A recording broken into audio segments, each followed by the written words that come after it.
Dieu a accompli la promesse comment? À travers les anges, ils ont parlé à Abraham. Ils ont dit à Abraham, l'année prochaine, à la même époque, tu auras un fils.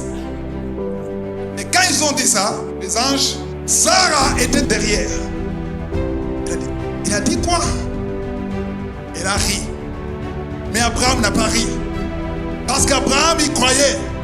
La parole de Dieu dit que lui, il n'a pas considéré son corps qui a été usé. Contre toute espérance, il a cru à la parole de Dieu. Parce qu'il a eu la foi. Il y a des choses que tu n'auras pas parce que tu n'y crois pas. D'abord, il faut y croire. Amen. Comment est-ce qu'un mari qui est incapable de coucher avec sa femme et la femme qui ne peut rien du tout, nous sommes vieux, comment est-ce qu'on pourra avoir un enfant? Donc pour elle, ça n'a plus pas de sens. Et la parole de Dieu dit qu'Abraham, contre toute espérance, il n'a pas regardé son corps.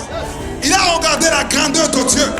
Il y a des choses qui ne marchent pas. Il y a des choses qui ne marchent pas dans ta vie parce que tu gardes les yeux sur la montagne.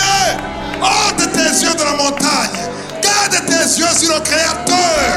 Le Créateur de l'univers. Quand il parle, quand il dit quelque chose, ça doit arriver.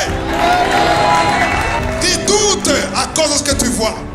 Certains d'entre vous se sont découragés à la deuxième fois.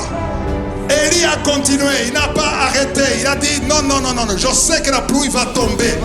Quand Dieu parle, quand la parole sort de la bouche de l'Éternel. Alléluia. Vous ne savez pas ce qui se passe quand Dieu dit quelque chose. La parole de Dieu dit dans Jérémie, le premier chapitre, verset 12. Quand il dit quelque chose, il garde la parole. Il est derrière